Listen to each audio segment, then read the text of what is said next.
Shalom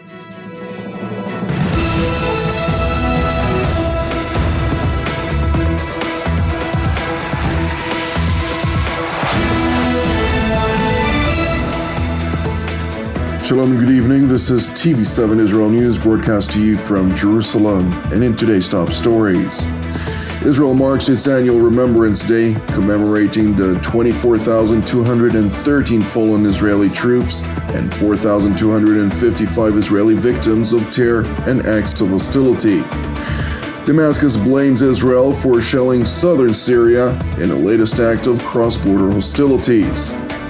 Russia is set to host the top defense officials of Turkey, Iran, and Syria in a latest bid to normalize relations between Ankara and Damascus. Israel marks its annual Remembrance Day this evening and throughout the day tomorrow, commemorating the 24,213 Israeli troops who have fallen in Israel's long list of wars, as well as the 4,255 Israeli victims who succumbed to nationalistically motivated terror and acts of hostility. While the official state ceremony at the Western Wall in Jerusalem began at 8 p.m. this evening with a 1-minute siren, the first most significant event took place at the Hall of Remembrance at Jerusalem's National Military Cemetery on Mount Herzl on Sunday, when commanders of Israel's defense establishment joined ranks to salute those who have fallen in the line of duty. Among others, directors of the ISA and the Mossad delivered their respective remarks, as part of which they highlighted the essence of sacrifice which shapes their respective organizations to date. Day at the ISA has a threefold meaning. There is the personal meaning for each one with his friends who had fallen. There is the organizational meaning with the bereaved families of our fallen. And there is the professional meaning for us to proactively aspire that the number of fallen will not change each year. The Wall of Remembrance, which is situated here at the heart of the ISA headquarters, reminds us of this, each and every day. On our Wall of Remembrance are 150 names engraved, of whom 47 fell in battle, whether during Israel's wars or in our campaign, which is the period between the wars. Days of remembrance are a reminder of the essence of the Mossad's activities. Since its creation, the Mossad leads in schemes and determination in covert activities for the sake of Israel's security and that of the Jewish people. This is our mission, which we are focused upon. On days of remembrance, we are granted an opportunity to stop, to remember and cherish our friends in the organization who fell while operating for this purpose. On Remembrance Day, we will remember our fallen, those who remain in enemy states and for which we maintain a moral duty, first and foremost, to return their bones for burial in Israel. To remember those who returned after severe torture by the enemy and died in the land as a result of their physical state. To remember those who died while conducting operational activity abroad and those who died while serving in the land. Alongside the heads of Israel's internal and foreign intelligence agencies, IDF Chief of General Staff Lieutenant General Herzia Levi stressed that while Israelis naturally choose life, each and every one of those who serve accept prospects of sacrifice to accomplish divine goals. We influence reality, we choose life, but we are also willing to sacrifice our lives in the name of divine goals. We all carry with much responsibility the security of the State of Israel and its citizens in the heart of a region that is saturated by threats and in a complicated time period. We have the power to protect, we have courage and necessary powers to attack if necessary, and we have the best of people. Today, we remember those who are no longer among us. May their memory be blessed.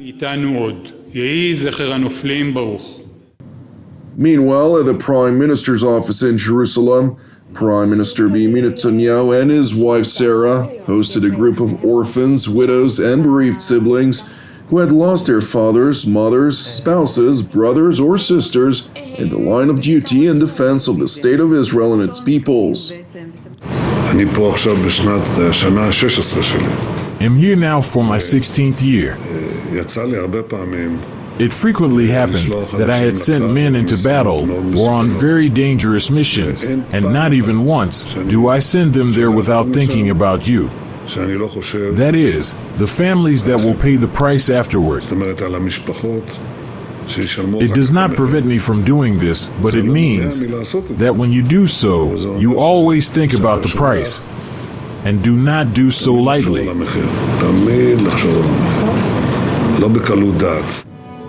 Meanwhile, while Israel commemorates its fallen, Israel's defense establishment persists in its war on terror as part of Operation Wavebreaker.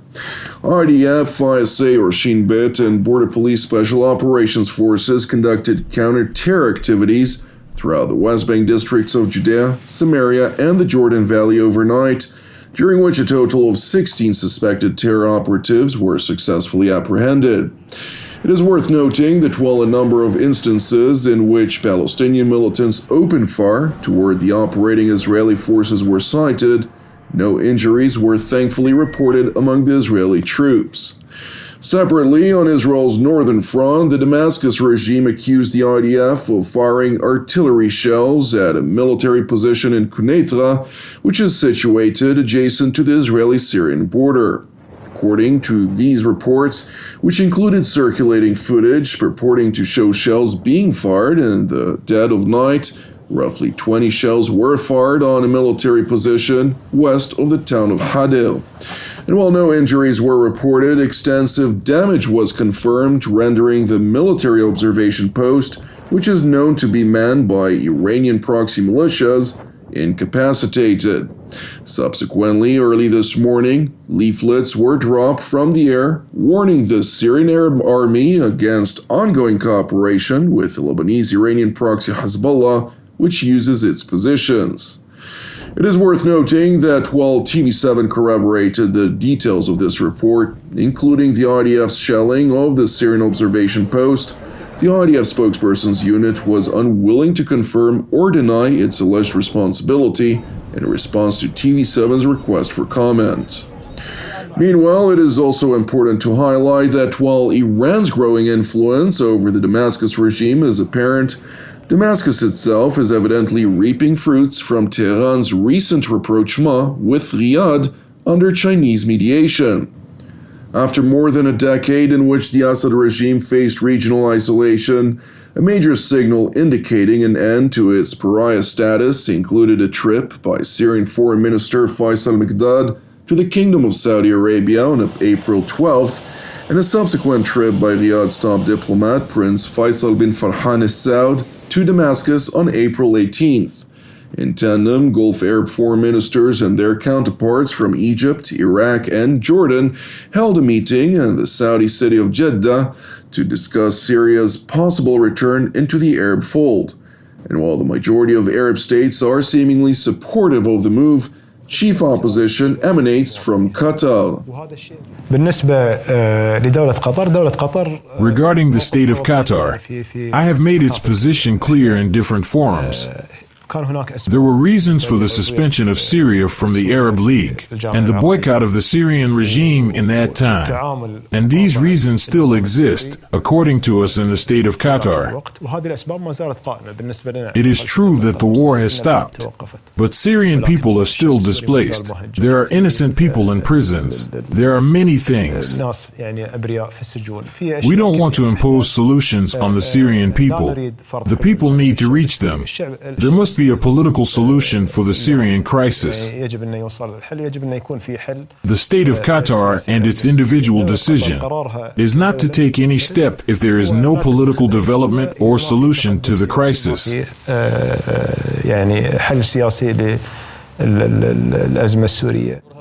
is important to stress that in contrast to Qatar's stated position, well-informed sources have told TV7 that Qatar aims to maintain leverage over Syria since its chief regional ally, the Republic of Turkey, is currently engaged in normalization talks with the Damascus regime under the auspices of Russia and in consultation with Iran. Therefore, so long as these talks do not yield fruit, Qatar will continue to prevent the Assad regime from reinvigorating its relations with the Arab world. Meanwhile, Turkish Defense Minister Hulusi Akar revealed this morning that Moscow is set to host the defense ministers of Turkey, Syria, Iran, and Russia for a meeting on matters related to relations between Damascus and Ankara tomorrow. Arkadaşlar bildiğiniz gibi 28 Aralık'ta Moskova'da As you know, a meeting was held in Moscow on December 28th. Rusya ve Suriye Defense ministers and heads of intelligence from Turkey, Russia, and Syria attended this meeting, and we had an exchange of views. Some were mutually agreed upon.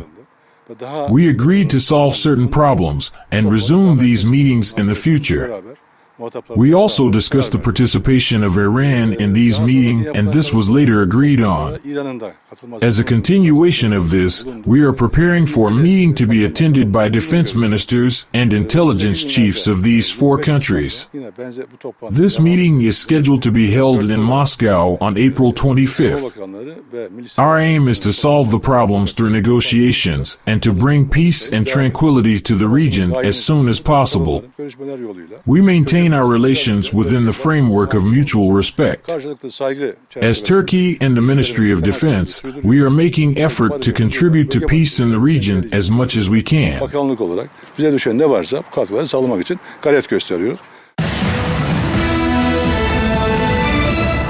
Thank you for watching TV7 Israel News. Separately, we would like to encourage you, pray for our persecuted brothers and sisters worldwide, as well as for the peace of Jerusalem and salvation of Israel. I'm Jonathan Essen, wishing you a Shavua Mevorach, and God willing, we'll see you again tomorrow at the same time.